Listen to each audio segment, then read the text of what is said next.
നിന്റെ അകത്ത് കിടക്കുന്ന തീയുണ്ടല്ലോ, അതൊന്ന് സ്പാർക്ക് ചെയ്യുന്നിടത്ത് പോണം, കെടുത്തുന്നിടത്ത് പോരുത്.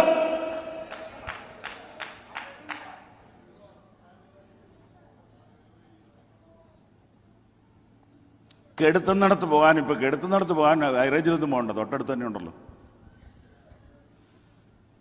വീട്ടിൽ തന്നെ കാണുമല്ലോ. 3ാം തലമുറ വിശ്വാസികളുടെ വീട്ടിൽ ഒരു ചെറുക്കൻ ക്യാമ്പിന് പോയി ഔഷധം പ്രാപിച്ചു. വീട്ടിൽ വന്നിരുന്ന് പ്രാർത്ഥന തുടങ്ങി.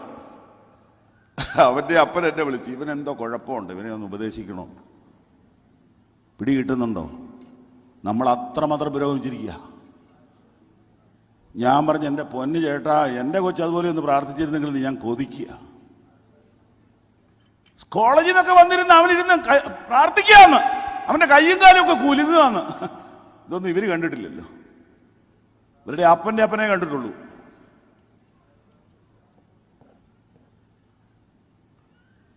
അതുകൊണ്ട് എങ്ങനെയല്ലേ അവനെ ഒന്ന് നന്നാക്കി എടുക്കണോ? ഒരുത്തനെങ്കിലും നന്നായി വരിക, അവനെ കൂടെ കൊല്ലാനാ ശ്രമിക്കുന്നത്. നിന്റെ അകത്ത് കിട്ടിയ വെളിപ്പാട് കത്തുന്നിടത്തേക്ക് പോണം. ലോകത്തിലധികം കാലമൊന്നും നിനക്കില്ല. ആരെയും പ്രസാദിപ്പിക്കണ്ട, ആരെയും പേടിക്കണ്ട. നിന്റെ അകത്തൊരു വെളിപ്പാട് തന്നവനെ മാത്രം പ്രസാദിപ്പിക്കണം. കിട്ടിയ പ്രകാശത്തിന് വേണ്ടി നിൽക്കണം. പേടിയും ഭയമുള്ളവൻ വിട്ടുപോകണം. ദൈവത്തിന് നിന്റെ വണ്ണം വേണ്ട, പഠിത്തം വേണ്ട, ധൈര്യം മതി, സമർപ്പണം മതി.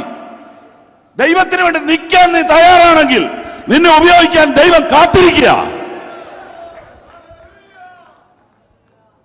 Thank you Jesus. മേരി പോയി, പോയതിനായിട്ട് ഞാൻ ദൈവത്തെ സ്തുതിക്കുന്നു. ആ ഒരു ചങ്ങലയൊന്ന് പൊട്ടാനിച്ചിട്ട് പാടാ, പോകാതിരിക്കാൻ ഈഗോ ഇങ്ങനെ തടയും. ഓ, ചുമ്മാ കൃപയുണ്ടെന്നും പറഞ്ഞ് കളവരും കളവി ചുമ്മാ ഇരിക്കുക, എന്തിനാ അങ്ങോട്ട് പോണേ? പിള്ളേരും ഇല്ല. കൃപയുണ്ടായിരുന്നു എങ്ങനെ വരുമോ? പണ്ട് വേലയ്ക്ക് ഇറങ്ങിയതല്ലേ, ഇങ്ങനെയൊക്കെ പറഞ്ഞുകൊണ്ട് വേണം ഇരിക്കാം. പക്ഷെ പോയി ഗേറ്റിങ്ങ് ചെന്നു. വായിച്ചേ വാക്യം 39:1. ആ നാളിൽ മറിയ എഴുന്നേറ്റ് മലനാട്ടിൽ ഒരു യഹൂദ പട്ടണത്തിൽ ബന്ധപ്പെട്ട് ചെന്നു. ബന്ധപ്പെട്ടെന്ന വാക്കിന് 2 വരെ ഇട്ടോണം. യാത്ര എത്ര സുഖമല്ലായിരുന്നു. ഓക്കെ. സെക്കിരാവിന്റെ വീട്ടിലെത്തി എലിസബത്തിനെ വന്ദിച്ചു. വന്ദിച്ചു എന്ന് പറഞ്ഞാൽ നിങ്ങൾ പറ, എന്നാ ചെയ്തു?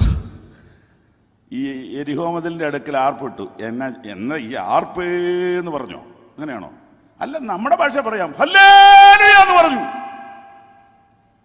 അങ്ങനെയാണെങ്കിൽ ഈ ഗേറ്റിൽ ചെന്നിട്ട് എന്നാ പറഞ്ഞു? Price the Lord. അല്ലാതെ ചുമ്മാ ഇങ്ങനെ വന്നിച്ചെന്നാണോ? നോ. ദൈവമക്കളുടെ വന്ദനത്തിനൊരു സ്റ്റൈലുണ്ട്. പരിശുദ്ധാത്മാവ് വന്നവന്റെ സ്തോത്രത്തിനൊരു പവറുണ്ട്. വലിയ ശുശ്രൂഷ ഒന്നുമില്ല. ചൊവ്വ നേരെ ഒരു സ്തോത്രം പറഞ്ഞാൽ മതി, ചർച്ചിന്റെ അന്തരീക്ഷം മാറും. നിന്നെ ആരും പേടിപ്പിക്കുകയല്ല. ഈ മീറ്റിംഗ് പേടിക്കണ്ട. ഈ മീറ്റിംഗിൽ ധൈര്യമായിട്ട് ദൈവത്തെ സ്തുതിക്കാം. നിങ്ങൾ പോകുന്ന ചർച്ചിൽ വിലക്കുണ്ടെങ്കിൽ പേടിക്കണ്ട, മാറിക്കോളൂ.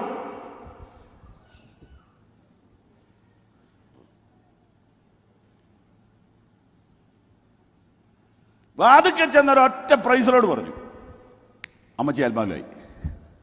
അടുത്ത വാക്യം വായിച്ചേ.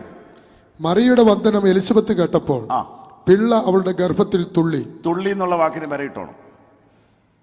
ഇത് തുള്ളുന്ന സഭയാ. തുള്ളി ഇല്ലേലും നിങ്ങൾ പുറത്തേക്ക് ഇറങ്ങുമ്പോൾ ആൾക്കാർ ചോദിക്കുന്നത് തുള്ളാൻ പോയോന്നാ. വെറുതെ അപവാദം പറയുക. ഇപ്പം ആരും തുള്ളുന്നില്ല. ഒരു 19 കൊല്ലം മുമ്പ് കുറച്ച് തുള്ളുന്നവർ ഇതിനകത്തുണ്ടായിരുന്നു. ഇപ്പം വളരെ ഞങ്ങൾ പരിഷ്കാരം പ്രാപിച്ച് ഞങ്ങൾ വളരെ ഡീസൻ്റായിട്ട് പ്രൈസ് ഗാഡ് എന്നൊക്കെ പറഞ്ഞു വെച്ച് ഞങ്ങൾ പോകത്തേ ഉള്ളൂ.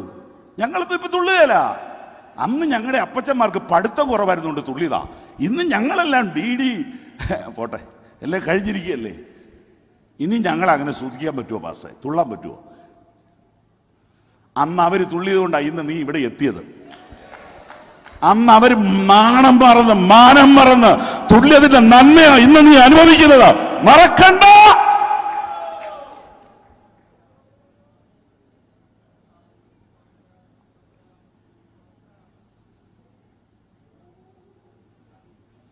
Thank you Jesus.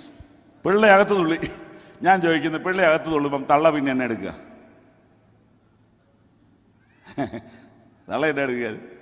ഇത് പറയാനല്ലേ ഞാൻ വന്നേ. വേറെ എന്തെല്ലാം പ്രസംഗമുണ്ട് ബൈബിളിൽ, പക്ഷെ ഇത് പറയാനല്ലേ ഇപ്പൊ എനിക്കൊരു സെക്കൻഡ് ചാൻസാണ് എൻ്റെ ലൈഫ്. നിങ്ങൾക്കറിയാമല്ലോ. Praise the lord, praise the lord. ഇന്നാളെ എൻ്റെ ഒരു സ്നേഹിതന് തൃശ്ശൂർ ചെന്നപ്പോൾ പറയുക, ഈ ബാബുച്ചെറിയൻ എന്നാ പറ്റിയെന്നറിയാൻ മേല, നന്നായിട്ട് വചനം പറഞ്ഞുകൊണ്ടിരുന്ന ആളാണ്, ഇപ്പം ചുമ്മാ പരിശുദ്ധാത്മാവ് എന്ന് പറഞ്ഞുകൊണ്ട് നടക്ക്. ഓ, എനിക്കത് കേട്ടപ്പോൾ എന്തൊരാശ്വാസമായെന്നറിയാമോ? അപ്പം എന്നെ പറ്റിയുള്ള ധാരണ മാറിയല്ലോ. Price the Lord. എന്താ ഈ വചനം പറയാന്ന് പറഞ്ഞാൽ എന്താ? വചനം, വചനം, അതാണോ വചനം പറയാന്ന് പറഞ്ഞ? ഈ പറയുന്ന വചനല്ലേ? അയ്യോ, ആരും നിങ്ങളെ ക്ഷുദ്രം ചെയ്തു മയക്കി?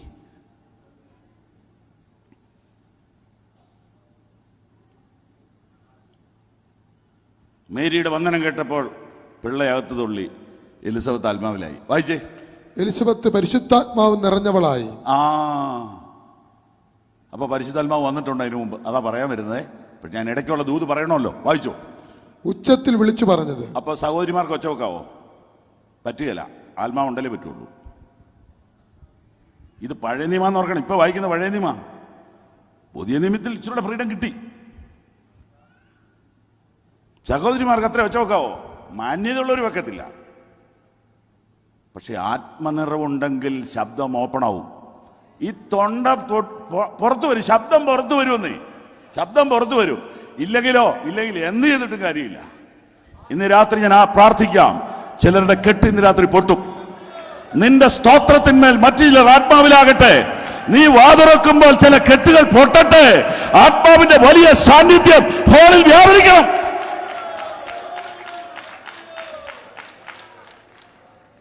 സ്തുതിക്കുന്നു. എലിസബത്ത് ഒച്ച പറയുക. എന്നാ പറഞ്ഞേ? സ്ത്രീകളിൽ നീ അനുഗ്രഹിക്കപ്പെട്ടവൾ. ഈ ജൂനിയർ കസിൻ സിസ്റ്ററെ അംഗീകരിക്കണേ. അതിനൊരു അഭിഷേകം വേണം. നിനക്കില്ലാത്ത കൃപ നിന്നേക്കാൾ 40 വയസ്സ് കുറവുള്ള ഒരാൾക്ക് കിട്ടിയാൽ എന്നാ പറയും? കൾട്ടാന്ന് പറയും.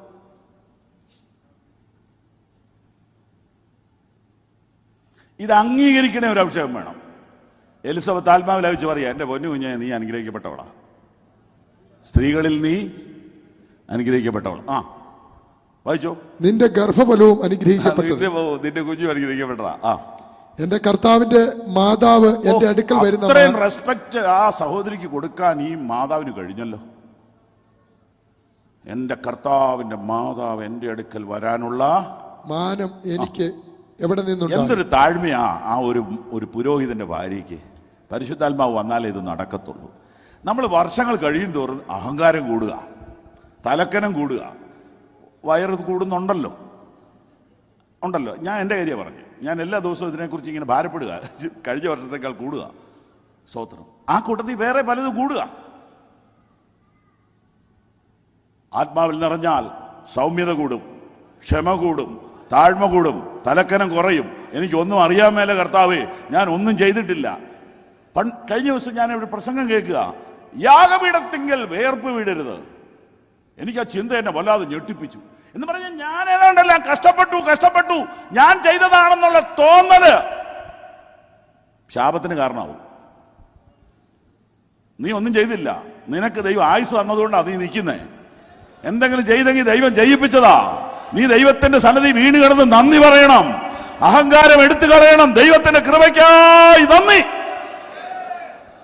Jesus, hallelujah. നീ അനുഗ്രഹിക്കപ്പെട്ടവൾ. വായിച്ചോ. നിന്റെ വന്ദനസ്വരം എന്റെ ചെവിയിൽ വീണപ്പോൾ. കേൾക്കുന്നുണ്ടോ?